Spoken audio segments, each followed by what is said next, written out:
Bien, entonces continuemos. Decimos que el estudio, la cinética es el estudio de esa velocidad de reacción que se encuentra catalizada por las enzimas y que esa velocidad pues se va a medir a medida que desaparece el sustrato y obtenemos un producto. La unidad de medida es el micromol sobre minuto. Y nosotros cuando hablamos de cinética enzimática, pues decimos que depende, la velocidad máxima va a depender de la concentración que tenga esa enzima y que tenga ese sustrato.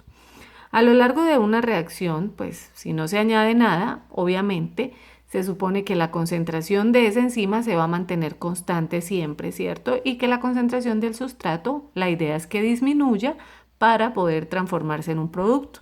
Por lo tanto, la concentración del sustrato generalmente es uno de los factores que intervienen en una reacción química.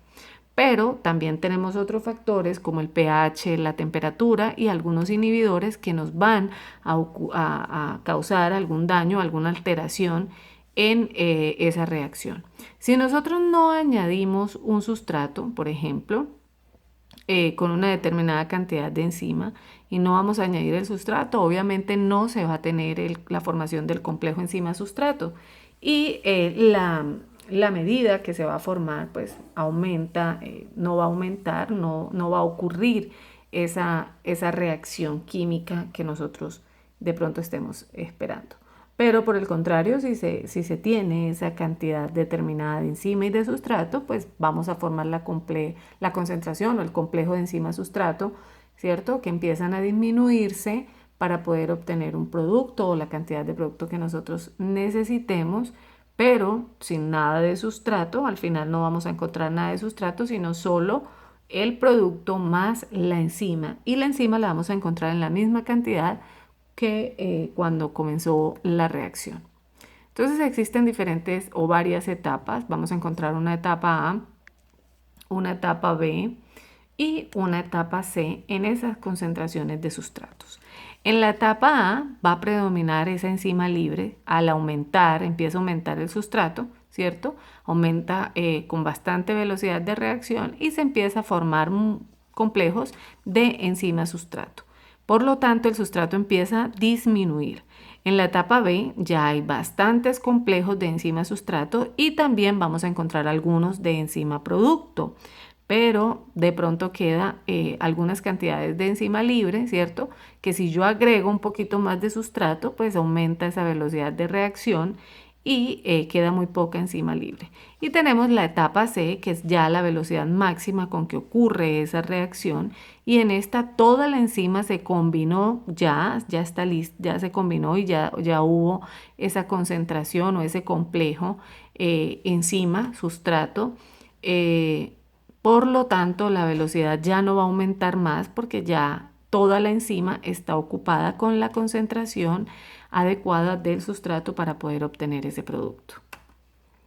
Bien, entonces decimos que de qué depende la concentración o la eficacia de una reacción. Entonces siempre que la concentración del sustrato sea suficiente, pues a medida que este aumente, la concentración de enzima también va a aumentar, aumenta esa velocidad de reacción.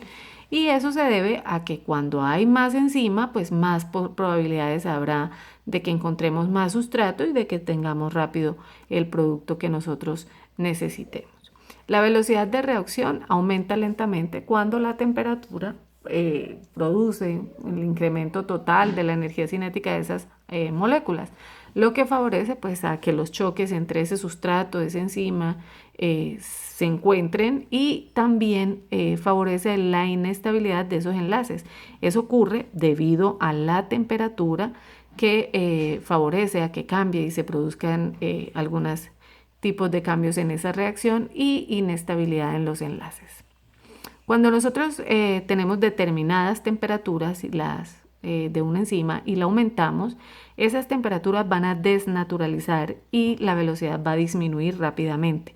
¿Qué pasa con la enzima? Se desnaturaliza, pierde totalmente su estructura y desciende rápidamente la velocidad de reacción. ¿A qué vamos a llamar temperatura óptima? Temperatura óptima, pues obviamente es el punto o aquella temperatura a la que se consigue que la máxima velocidad de reacción ocurra. en donde existen unos tipos de intervalos, ¿cierto?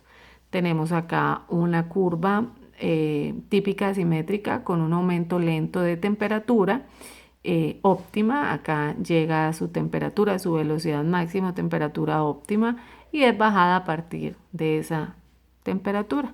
Tenemos la gráfica de velocidad de reacción con temperatura.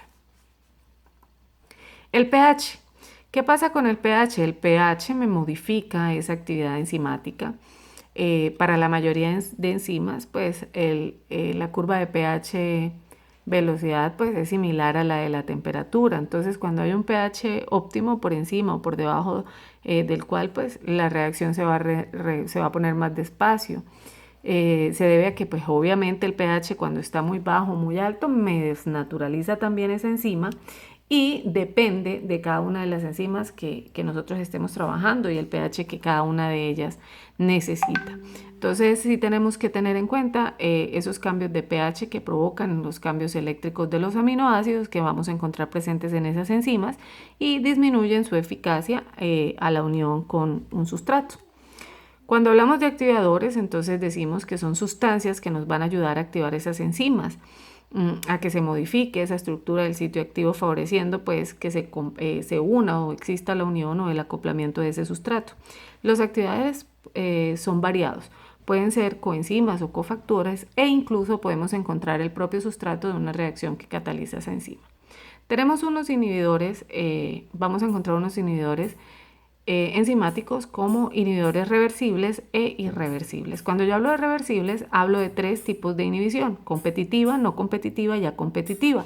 Pero si hablo de irreversible, quiere decir que no se puede echar hacia atrás, que no podemos modificar, y hablamos de enlaces covalentes a través de unos medicamentos o inhibidor suicida, cuando se utiliza algún tipo de químico para inhibir ese tipo irreversible de reacción enzimática.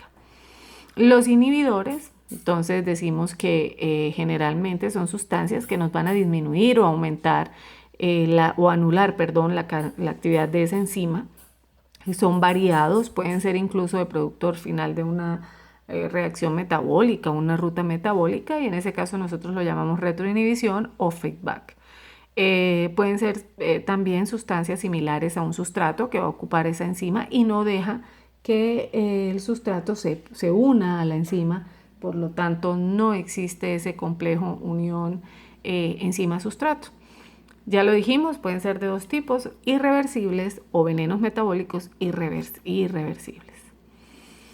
Esos irreversibles son aquellos que se unen covalentemente a ese sitio activo que nosotros tenemos en la enzima, ¿cierto? Y anula toda la actividad catalítica de ese centro activo. Como son unas uniones muy fuertes, es muy difícil de deshacer y es permanente. A esos irreversibles nosotros los llamamos venenos metabólicos. A los reversibles, entonces decimos que son aquellos productos que nos ayudan a que se formen unos enlaces más débiles.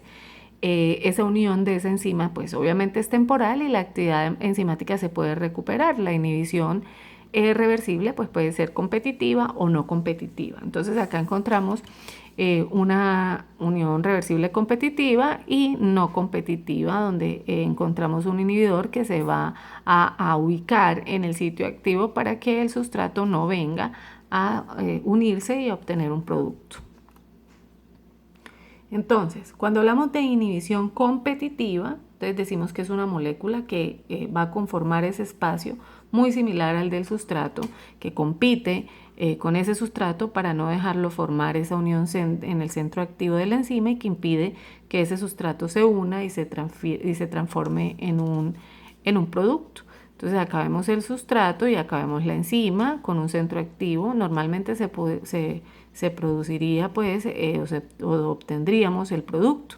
Pero si tenemos el inhibidor, entonces ese inhibidor va a tomar el sitio donde va el sustrato, ¿cierto? No va a dejar y se va a formar un complejo enzima inhibidor, y obviamente el sustrato no va a poder llegar y actuar en ese centro activo, por lo tanto no vamos a obtener ningún tipo de producto. En la no competitiva, con el sustrato, pues no va a competir a competir con ese centro activo, simplemente se ubica en una parte alostérica y pues generalmente lo hace complejo enzima sustrato o sobre la enzima sola. En ambos casos lo único que va a hacer es disminuir esa actividad de la enzima porque se impide que efectúe obviamente esa reacción, no deja que la reacción ocurra. Y simplemente pues la enzima llega, se une, pero como existe el inhibidor al otro lado alostérico, pues no deja que ocurra esa función. Bien, nosotros tenemos unos complejos enzimáticos de los cuales se conocen como enzimas miquelianas. Corresponde a que pues son llamadas como enzimas clásicas, ¿cierto? Y existen otras enzimas con características reguladoras que poseen propiedades que distinguen a las anteriores. Esas enzimas reguladoras reaccionan en cadena y son llamadas rutas metabólicas y constituyen complejos multienzímicos. Nosotros tenemos diferentes enzimas en la digestión que van a ser producidas por un órgano, rompen el alimento y tenemos algún producto. Por ejemplo, la tialina la encontramos que se produce en la boca, rompe el almidón y podemos obtener azúcar. La pepsina en el estómago rompe las proteínas y obtenemos aminoácidos. La maltasa en el intestino delgado rompe azúcares dobles y los vamos a obtener azúcares simples. La lipasa en el páncreas va a romper las grasas y tenemos ácidos grasos. Y así cada una de ellas cumple con una función, por eso decimos que son específicas. Bien, muchachos, entonces esta imagen dice que la unión enzima-sustrato es el Romeo y Julieta de la bioquímica, una historia de amor a primera vista. Espero que les haya quedado claro, espero volverlos a ver pronto.